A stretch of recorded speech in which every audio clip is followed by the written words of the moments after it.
Hi PRS healthy cooking ಸ್ವಾಗತ. ಇವತ್ತಿನ recipe ಮಾವಿನ ಹಣ್ಣು ಹಾಕ್ಬಿಟ್ಟು ಕೇಸರಿ ಬಾತ್ ಮಾಡ್ತಾ ಇದ್ದೀನಿ. ಹೋದ ರೆಸಿಪಿಲಿ ಆರೆಂಜ್ ಹಾಕ್ಬಿಟ್ಟು ತೋರಿಸಿದ್ದೆ.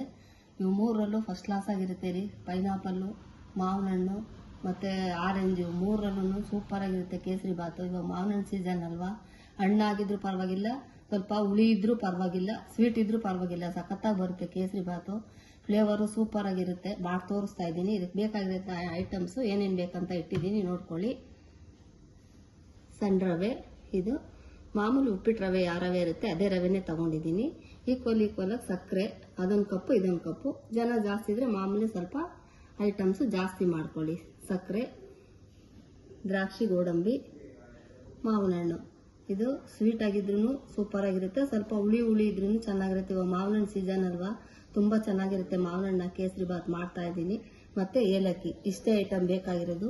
ಮಾಡಿ ನೀವು ಒಂದ್ಸಲ ಅಕಸ್ಮಾತ್ ಮಾಡದಿರೋರಿದ್ರೆ ಮಾಡಿ ನೋಡಿಬಿಟ್ಟು ತಿಂದ್ಬಿಟ್ಟು ಟೇಸ್ಟ್ ನೀವೇ ಮಾಡ್ಕೊಳ್ಳಿ, ಸೂಪರ್ ಆಗಿರುತ್ತೆ. ಒಂದ್ಸಲ ಟ್ರೈ ಮಾಡಿ ನೋಡ್ಕೊಳ್ಳಿ. ಹೇಗೆ ಮಾಡೋದು ಅಂತ ತೋರಿಸ್ತೀನಿ, ನೋಡ್ಕೊಳ್ಳಿರಂತೆ ಬನ್ನಿ. ನೋಡಿ, ಇದಕ್ಕೆ ಸ್ವಲ್ಪನೇ ತಗೊಂಡಿದ್ದೀನಿ ರವೆ ಕೇಸರಿ ಬಾತ್ಗೆ. ಸ್ವಲ್ಪ ಎಷ್ಟು ಬೇಕೋ ಅಷ್ಟು ಜಾಸ್ತಿ ಉಪ್ಪಿಟ್ಟು ಥರ ಬಿಸಿ ಮಾಡ್ಕೊಂಬೇಡಿ. ಉಪ್ಪಿಟ್ಟಿಗಾದಷ್ಟು ಬ್ರೌನ್ ಕಲರ್ ಏನು ಬೇಡ, ಸ್ವಲ್ಪ ಆದ್ರೂ ಬಿಸಿ ಮಾಡ್ಕೊಂಡು ಕೇಸರಿ ಬಾತ್ ಮಾಡಿಕೊಂಡ್ರೆ ತುಂಬ ಟೇಸ್ಟ್ ಇರುತ್ತೆ. ಇಲ್ಲಾಂದರೆ ಅಲ್ಲಲ್ಲಿಗೆ ಕಚ್ಕೊಳ್ಳುತ್ತೆ. ಅದರಿಂದ ಸ್ವಲ್ಪ ಬಿಸಿ ಮಾಡ್ಕೊತಾ ಇದ್ದೀನಿ. ನೋಡಿ, ಇಷ್ಟ ಅದಕ್ಕೆ ರವೆ ಹುರ್ಕೊಂಡ್ಬಿಟ್ರೆ ಕೇಸರಿ ಬಾತ್ ಸೂಪರ್ ಆಗಿರುತ್ತೆ. ಹಂಗೇನೆ ಹಾಕೊಳ್ಳೋಕೆ ಹೋಗಬೇಡಿ, ಇಷ್ಟು ಮಾತ್ರ ಹುರ್ಕೊಳ್ಳಿ ಸಾಕು. ನೋಡಿ, ಮಿಕ್ಸಿ ಜಾರ್ಗೆ ಮಾವಿನ ಹಣ್ಣು ಹಚ್ಕೊಂಡ್ಬಿಟ್ಟು ಹಾಕೋತಾ ಇದ್ದೀನಿ.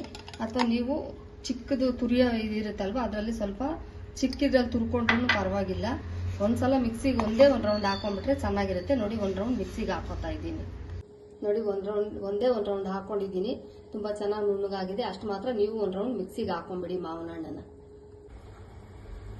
ನೋಡಿ, ಒಂದು 3ರಿಂದ 4 ಸ್ಪೂನು ತುಪ್ಪ ಹಾಕ್ಕೊಂಡಿದ್ದೀನಿ. ಜನ ಜಾಸ್ತಿ ಇದ್ದರೆ ಸ್ವಲ್ಪ ಜಾಸ್ತಿ ಹಾಕೊಳ್ಳಿ. ನಮ್ಮ ಮನೇಲಿ ಸ್ವಲ್ಪ ಜನ ಕಡಿಮೆನೇ, ಅದಕ್ಕೆ ಒಂದು 3ರಿಂದ 4 ಸ್ಪೂನ್ ತುಪ್ಪ ಹಾಕ್ಕೊಂಡಿದ್ದೀನಿ. ದ್ರಾಕ್ಷಿ ಗೋಡಂಬಿ ಸ್ವಲ್ಪ ಫ್ರೈ ಮಾಡ್ಕೊಳ್ಳಿ. ಅದರಲ್ಲಿ ಪೂರಿ ಮೀಡಿಯಮಲ್ಲೇ ಇಟ್ಕೊಳ್ಳಿ ಯಾವಾಗಲೂ.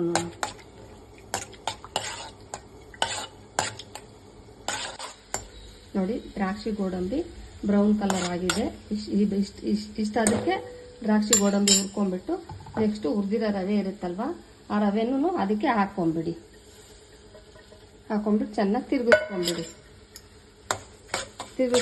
ಹಾಗೆ ಸಕ್ಕರೆ ತಗೊಂಡಿರ್ತೀನಲ್ಲ, ಈಕ್ವಲ್ ಹಾಕೊಳ್ಳಿ. ರವೆ ಎಷ್ಟು ತಗೊಂಡಿರ್ತೀರ ಸಕ್ಕರೆ ಅಷ್ಟೇ ಹಾಕೊಳ್ಳಿ, ಅಥವಾ ಸ್ವಲ್ಪ ಕಡಿಮೆನೇ ಹಾಕೊಳ್ಳಿ, ಇಲ್ಲಾಂದ್ರೆ ಸ್ವೀಟ್ ಜಾಸ್ತಿ ಮಾಡ್ಕೊಂಡ್ಬಿಟ್ಟಿರಾ. ನೋಡಿ, ನಾನಿಲ್ಲಿ 1 ಕಪ್ ರವೆ ತಗೊಂಡು 1 ಕಪ್ ಸಕ್ಕರೆ ತಗೊಂಡಿದ್ದೀನಿ. ಇದರಲ್ಲಿ 3/4 ಭಾಗ ಹಾಕಿದ್ದೀನಿ, ಇನ್ನಿಷ್ಟು ಉಳಿಸ್ಕೊಂಡಿದ್ದೀನಿ. ಸ್ವೀಟ್ ಕಡಿಮೆ ಇದ್ರೆ ಟೇಸ್ಟ್ ಮಾಡ್ಬಿಟ್ಟು ಬೇಕಾದ್ರೆ ಹಾಕೊಬೋದು, ಸ್ವೀಟ್ ಜಾಸ್ತಿ ಇದ್ರೆ ವೇಸ್ಟ್ ಆಗುತ್ತೆ.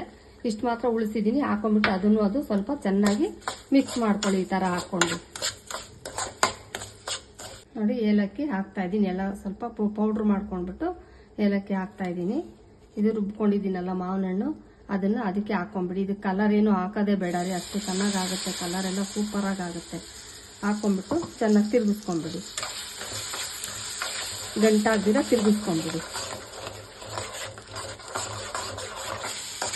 ನೋಡಿ, ಕಲರ್ ಏನು ಹಾಕಿಲ್ಲ, ಕಲರ್ ಸೂಪರಾಗಿ ಬಂದಿದೆ. ಇವಾಗ ಸ್ವಲ್ಪ ಈ ಕಡೆ ಸ್ವಲ್ಪ ಬಿಸಿ ಉಗುರು ಬೆಚ್ಚಗೆ ಮಾಡ್ಕೊಂಡಿದ್ದೀನಿ ನೀರು. ನೀವು ಸ್ವಲ್ಪ ನೀರು ಹಾಕ್ಕೊಂಡು ತಿರುಗಿಸ್ಕೊಳ್ಳಿ. ಒಂದು ಅರ್ಧ ಗ್ಲಾಸಷ್ಟು ಹಾಕ್ಕೊಳ್ಳಿ. ಅಲ್ಲಿ ನಮಗೆ ಕೇಸರಿ ಬಾತು ಗೊತ್ತಾಗುತ್ತೆ ಎಷ್ಟು ಅದಕ್ಕೆ ಕೇಸರಿ ಬಾತ್ ಇರಬೇಕಂತ ಮಾಡೋವು ಗೊತ್ತಾಗುತ್ತೆ. ಮಾಡದೇ ಇರೋರಿಗೆ ಸ್ವಲ್ಪ 1 ಕಪ್ ನೀರಿಗೆ 1.5 ಕಪ್ ರವೆಗೆ 3 ಗ್ಲಾಸ್ ನೀರು, ಅಥವಾ ಅರ್ಧ ಕಪ್ ರವೆಗೆ 1.5 ಗ್ಲಾಸಷ್ಟು ನೀರು ಬೆಚ್ಚಗೆ ಮಾಡಿಕೊಂಡು ಚೆನ್ನಾಗಿ ತಿರುಗಿಸ್ಕೊಂಬಿಡಿ. ಈ ಥರ ಮ್ಯಾಂಗೋ ಹಣ್ಣು ಕೇಸರಿ ಬಾತ್ ಏನು ಚೆನ್ನಾಗಿರುತ್ತೆ ಇಲ್ಲೋ ಅಂದ್ಕೊಬೇಡಿ, ಸೂಪರಾಗಿ ಬರುತ್ತೆ ರೀ. ಏನು ವ್ಯತ್ಯಾಸ ಇರಲ್ಲ. ಪೈನಾಪಲ್ಲು, ಮ್ಯಾಂಗೋ, ಆರೆಂಜು ಇವು ಮೂರರಲ್ಲೂ ಸೂಪರಾಗಿ ಸಖತ್ತಾಗಿರುತ್ತೆ ಕೇಸರಿ ಬಾತು. ಒಂದ್ಸಲ ಟೇಸ್ಟ್ ಮಾಡಿ ನೋಡಿ.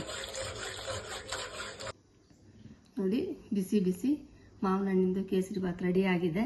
ಉಪ್ಪಿಟ್ಟು ಮಾಡಿದಾಗೆಲ್ಲ ನಮ್ಮ ಮನೆಯಲ್ಲಿ ಮಾವಿನ ಹಣ್ಣು ಸೀಸನ್ ಬಂತು ಅಂದರೆ ಇದು ಆಲ್ಮೋಸ್ಟು ಉಪ್ಪಿಟ್ಟು ಮಾಡಿದಾಗೆಲ್ಲ ಇದೇ ಕೇಸರಿ ಬಾತೆ ಮಾಡೋದು ನಮ್ಮ ಮನೆಯಲ್ಲಿ. ತುಂಬ ಚೆನ್ನಾಗಿ ಬಂದಿದೆ, ತುಂಬ ಚೆನ್ನಾಗಿರುತ್ತೆ. ಟೇಸ್ಟ್ ಇಲ್ಲದೆ ಯಾವ ಅಡುಗೆನೂ ತೋರಿಸಲ್ಲ. ಡೆಕೋರೇಷನ್ ಕೆಲವರು ಇಷ್ಟಪಡ್ತಾರೆ, ನಾನು ಡೆಕೋರೇಷನ್ ಅಡುಗೆ ಯಾವುದೂ ಮಾಡಲ್ಲ. ಟೇಸ್ಟ್ ಇದ್ದರೆ ಮಾತ್ರ ತುಂಬ ಚೆನ್ನಾಗಿ ಸ್ವಲ್ಪ ತಿನ್ನೋದು, ಇನ್ನೊಂದು ಸ್ವಲ್ಪ ಜಾಸ್ತಿ ತಿನ್ಬೋದು. ಆ ಥರ ತುಂಬ ಟೇಸ್ಟಾಗಿಯೇ ಮಾಡಿ ತೋರಿಸ್ತಾ ಇದ್ದೀನಿ ರೆಸಿಪಿಗಳು. ಅದರಲ್ಲಿ ಮಾವಿನ ಹಣ್ಣಿಂದು ಕೇಸರಿ ಬಾತು ಒಂದು ರೆಸಿಪಿ ಮಾಡಿ ತೋರಿಸಿದ್ದೀನಿ. ಇಷ್ಟ ಆಗಿದೆ, ನೀವು ಮಾಡ್ಕೊಂಡು ತಿನ್ಬಿಟ್ಟು ಹೇಗಿತ್ತು ಅಂತ ಹೇಳಿ. ಲೈಕ್ ಮಾಡಿ, ಶೇರ್ ಮಾಡಿ, ಸಬ್ಸ್ಕ್ರೈಬ್ ಆಗೋದು ಮರಿಬೇಡಿ. ಸಬ್ಸ್ಕ್ರೈಬ್ ಆಗಿ ಸಪೋರ್ಟ್ ಮಾಡಿ. Okay, bye, thank you.